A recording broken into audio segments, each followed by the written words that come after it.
Generation Africa, Redefining Global Narratives and Opportunities. And I'm joined today on this conversation by Chioma Aninwe. Chioma, hi.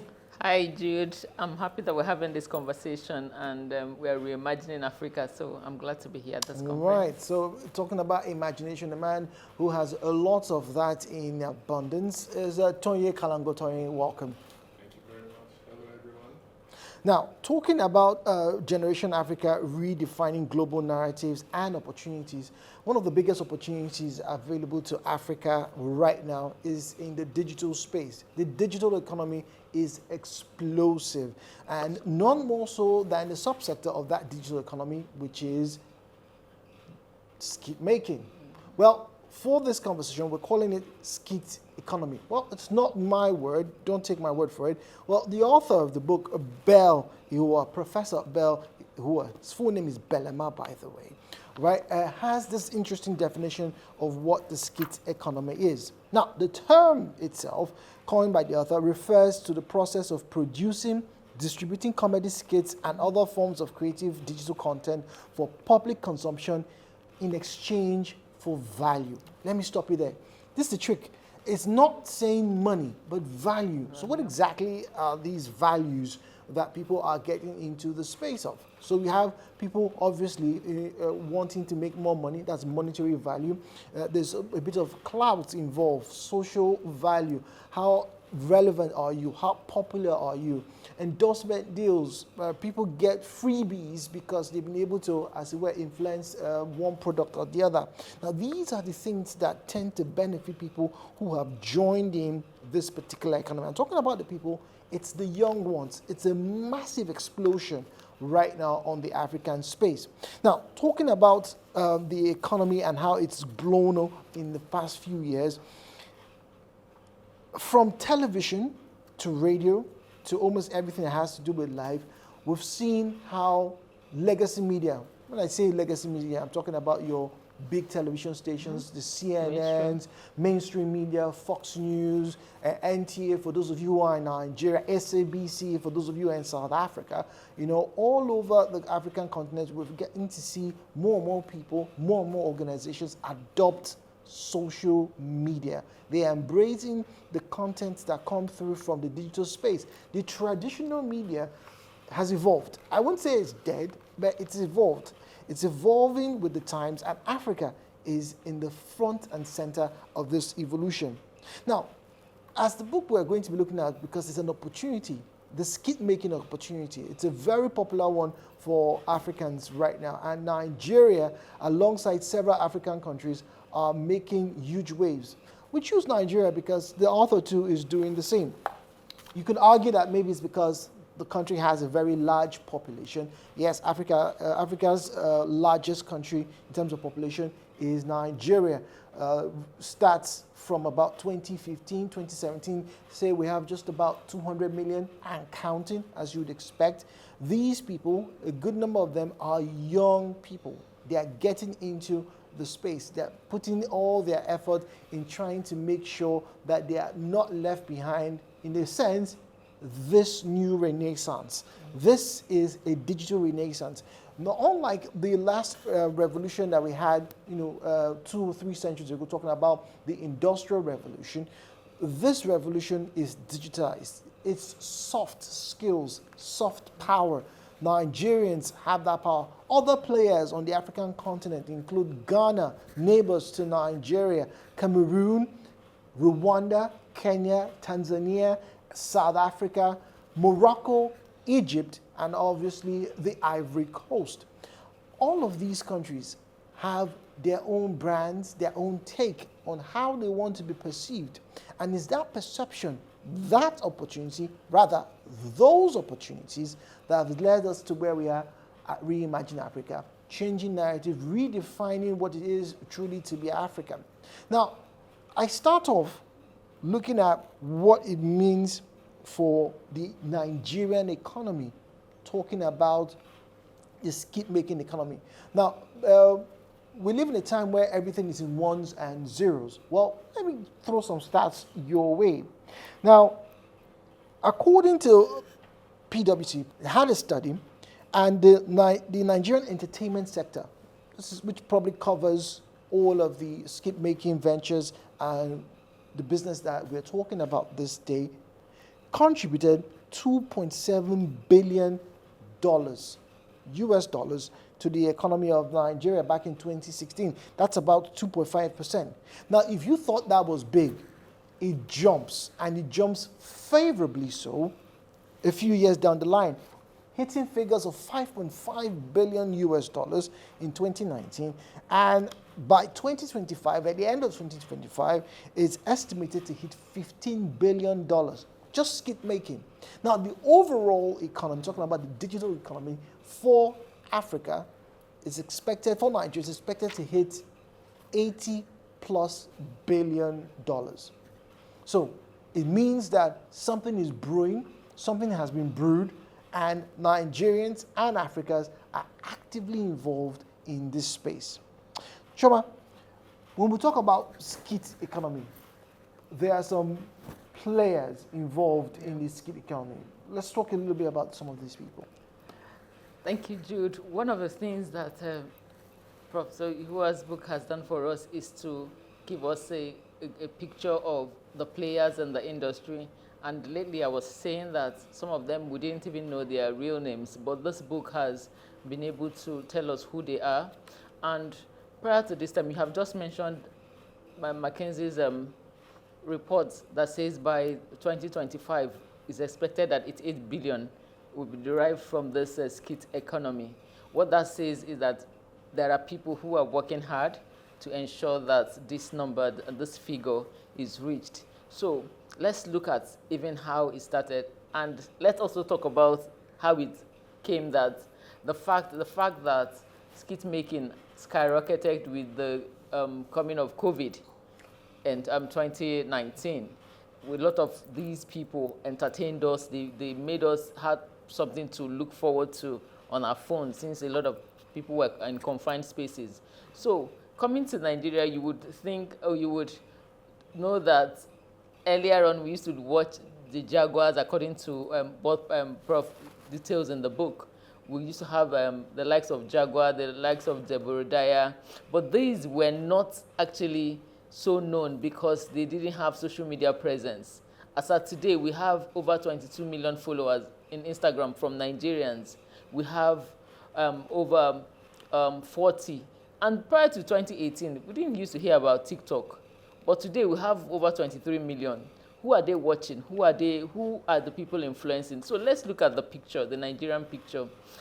We'll start with Mark Angel, who we know, we've watched. Mark Angel alone has about over 23 million followers. But so over time, the Mark Angels who started with, after a while, he brought on board who we know now as a kid comedian, Emanuela, that used to do that skit with him. Then we'll have the likes of Macaroni, who wherever, as a social media user, if you hear things like, oh, you're doing well, your mind just goes to Macaroni. Or freaky. There are things that have now been known with these people. Then we look at the figures, the numbers, the followers that Oga Sabinus has. Over the years, these people have gotten us glued to internet. And what this Skit Economy book has done is to capture the numbers, which is what Africa actually needs. We need to start collecting data. It will help to envisage when we talk about this number, this 8 billion, how are they deriving this 8 billion? Let's not forget that with the democratization of the content creation and with having open entry to online platforms, this has made this money available. So when we talk about Lasisi, the likes of Lasisi, once the Lasisi started, it was about ranting about social ills, about things that really used to upset people. So for one reason or the other, each of them had something to offer, and each of them have huge followers. By the time we look at the first 10, we can talk about the Sabinus with the Macangel, Lasisi, and a whole lot of them. Even Josh Tufani. I know Josh Tufani started with the challenge of what is it called now? He started with Don't Leave Me, Don't Leave Me. That was a challenge like that we had. And then he went to American Got Talent. And from there, his numbers skyrocketed. So looking at, we would say, oh, it's 8 billion, that's a lot of money. But looking at these people and the huge followers they have and the monetization of their platforms, you would know that is actually something that is realizable. Yeah, it is realizable, and it's also the reality that a lot of Africans are now directly involved. Mm-hmm. Now, for lots of people who, prior to, like you stated, prior to 2020, didn't consume African content. In fact, even Africans in the diaspora didn't used to consume African content as much as they did prior to COVID. Yes. So 2029, COVID came through. By 2020, a lot of homes around the African continent, were told to just stay indoors in a bid to fight COVID. So now you have more people consuming African content. I beg your pardon. You have a lot of people now wanting to be in that space. Tonye, what for you, would you want to lay emphasis on as regarding the skit making business right now? Well, there's a lot I'd like to lay emphasis on because the book itself, The Skit Economy by Professor Bell Ihua, forwarded by Obia Sika, Director General CEO National Center of Arts and Culture, Abuja, is very, very rich. So I'll first start on the statistics. When you're looking at having an economic trajectory of about $88 billion revenue by the middle of 2025 alone, it's something. It's something really good. With that, from what does it even take to even create a skit? Way back, it used to be, you could still do professional courses, you could still do short courses, but it's not as stressful as it actually could be. With your smartphones, you could go to a hotel, you could go to, the streets, the park, anywhere. Yeah, everywhere is a canvas these days. Yeah. Exactly. Everywhere is a canvas. You could create the content that you could put on your platform and make serious money from. It will not cost you more. So it's something that is very, very, very, very good. Advice, I'm happy that most of the youths are now engaging in it. They've seen the opportunity and they're utilizing it so far. And it's gonna help a lot where, with our youths being able to make a living for themselves and even create a career. I mean, when you're making up to 150 million. In terms of Nigerian naira. It's something you can plan your life and all that. It takes a lot of them off the streets. It renews their mind. They would rather not go into crime and do something. They will do something legit. Okay. Talk about legit. When the world looks at Africa, it used to be the backwater area. Unfortunately, and I'm pleased to say this, that at least now a lot more people know better. Africa is not a country. Africa is a country. It's a continent. It's a continent that has over 50 countries, and the diversity of Africa is its one true selling point or superpower, because you have the desert, you have the tropical rainforest, you have beaches across, you have a semi-arid desert, you have arid deserts, you have mangroves, you have swamps. So there are so many stories that can be told, from an African perspective. Yeah. So many stories that, prior to this skit-making boom were often ignored. Now, you made mention that, people go away on streets these days and they're making content everywhere, Because of the skit economy, people now know what Lagos really looks like. You have people say, oh, so I saw something about, Abuja or Port Harcourt or thanks to Trevor Noah, I now know what Pretoria looks like, what Cape Town in South Africa looks like. You know, I now know what Ghana looks like. So it's drawing attention, you know, to Africa right now.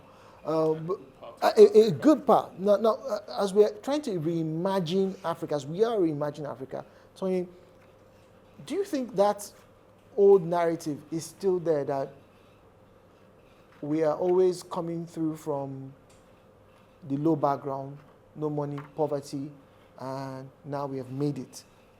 No, that old narrative is actually fading away, because with so much content coming from our skit makers,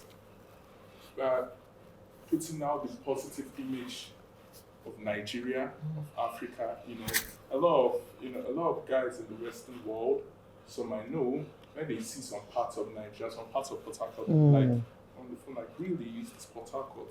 Wow, you know, is this Abuja? Wow, so the narrative is actually changing. You could see that we have well-educated people, even those that don't get up to the university level, are still doing something positive and good with themselves, you know. So yeah, the narrative, I can comfortably say that the narrative is changing.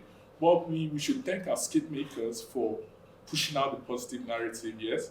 And I think we should just keep on pushing out the positive narrative. Okay. I would just like to add, so aside, as much as we are on about the economy, and the narrative that he talked about, I also think that it helps. Now there are no borders in the world. Yeah. It has, all the borders are gone with what we are currently, with the narratives that are being pushed. So the international, they are looking at us, and they could relate to some of the things, some of the contents that are being put, or the narratives that are being put out there. I think one of the important things which this book pointed out is also the fact that it's used to correct social ills. It's used to project those things that needs to be changed within our society. So you don't have to, and it's not just speaking to Africa. It could be any other place where that narrative is, where that skit has to change the narrative in that context. So it's not just about Africa. It's not just about Nigeria. There could be things that other parts of the world can relate to and also get changed for positivity. All right, so it's still Reimagine Africa, Generation Africa, redefining global narratives and opportunities. Now, let's move away from, you know, the definitions, the experiences, and based off of this book, the categorization of the types of skit makers that we have. The book says there are over 15. We can't go through all of them. Of course. And once again, you really should get your hand on a copy of this book. Wherever you get your literary materials from, I'm very sure you should be able to get the Skit Economy, how Nigeria's comedy skit makers are redefining Africa's digital content landscape. So, Chioma, what group of skit makers are you drawn to? They're over 15, so. Oh, okay. So we know that generally I would always, I would like to start from the comedy skit makers, which even that is how we got into the space in the first place, given the post-COVID or during the COVID era, where people just needed to have their mental health stable and all of that. True. So, and a lot of people that we have the Taomas, the Lasisis, most of them are in that category of just creating content that people can relate to the Nigerian or the African can relate to that. Oh yes, this happened to me a while ago. It's so relatable. So, and sometimes it's funny at the point where it's happening to people. Like the book states that it's purely for entertainment. So I would generally tilt to that side because it's a general overview of what started the skit economy in the first place. And then the interesting category of the online influencers. So online influencers are like the name that comes to my mind when I think of that is the Martin Osei, commonly known as Very Dark Man, who always has an opinion about something. The interesting thing, or it could also be like, should I say, well, influence is influence. So once you put it out there, it either influences you positively or negatively, which is what the author tries to point at. But they are influencers, which influencers whichever way it pans out. So these two categories are the ones that we'll look at and say, yes, there are people that tilt towards this ones. Well, there are others. You have. Yeah, there are others. So, advocacy anyone in particular, jumps at you when you talk about the Yeah, actually, a lot jumps at me. Definitely, the number one will be comedy. The funny guys, we have Julius Aku, Oke Bakassi, Funny Man Sabinus. Yeah. Because like she stated earlier, they are the ones that actually drew us, got our attention and all that. Yeah, and yes, would I say the influencers and the online influencers and the mentors. Okay. We have, I don't know, would I put the pastors and men of God in that category? Because they are on social media these days. Yeah, exactly. When you listen to their messages, they put a positive, make you think right, act right, and all that. Yeah, so yes, online influencers, mentors, and the comedy. Okay. There's this controversial category that I don't know how you see it, and the book clearly pointed out the pranksters. So I don't know where to put them pranksters. Because some people find it funny, others get really act by it or irritated by it. Interestingly, on the global stage, right? There are also pranksters. Every country has every country has a bit of every group or category that's listed in the book. The opportunities, right, really abound for all Africans. And so from someone who's outside Africa right now, who's watching, right, who's paying attention to what's going on in Africa, it's like, oh, you guys are doing pranks too. We have our pranks. But I agree that, some of these things can be offensive. Some of them can be rude. I've seen pranks, from other platforms, from the US, for example, that ended up in people getting punched. Yeah. Some fatalities have even. Some of them are not very safe. Yeah, exactly. Very, very professional to conduct some of those pranks because it might not end in a very good way. So that's my concern. Although they are really funny too, very funny. Okay, so some of them are funny. I get the concern about pranksters. There's a group that's very interesting right now, and that a lot of people are paying very close attention to Africa, and that's how Africans, particularly youth, are falling in love. And so you have those who are relationship experts. Oh, okay. You have those who are trying to get people into relationships. You have those who are also trying to make sure that you have a healthy lifestyle, the health tipsters.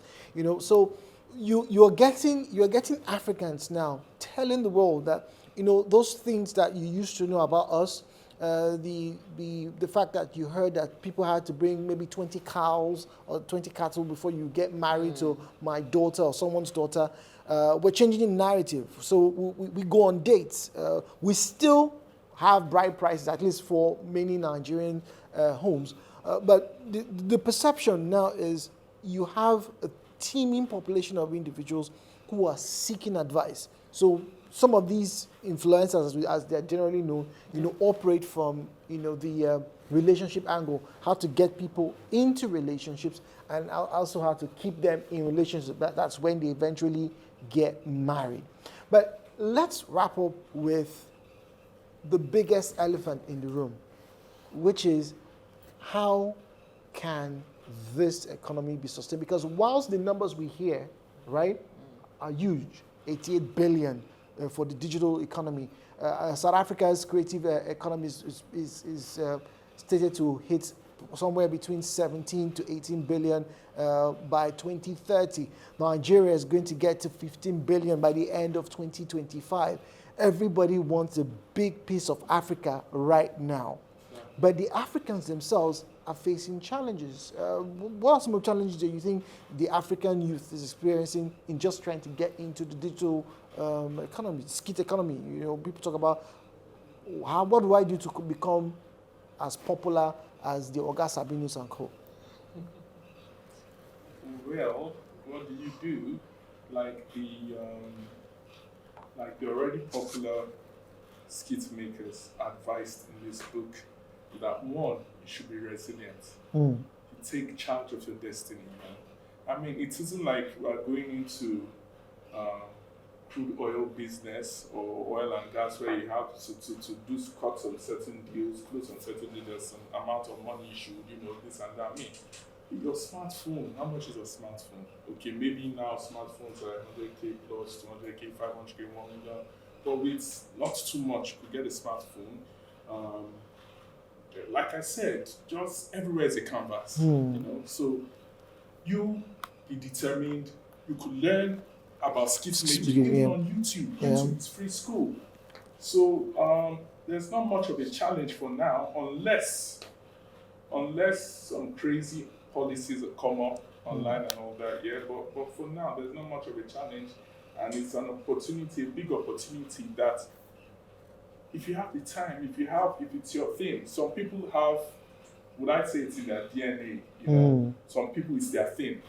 If you go ahead, there's not much of a challenge for now. To me, you have to just keep on doing your thing, posting your videos, know the how to bounce off the ropes, how to connect and all that, and you're good to go. It's this book by Professor Bell Ihua. It's an eye-opener to the great and big opportunity we have in making skits. So I won't say there's much of a challenge.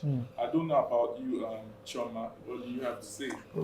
So generally what I would say is what I reiterated before, that the world has no borders anymore.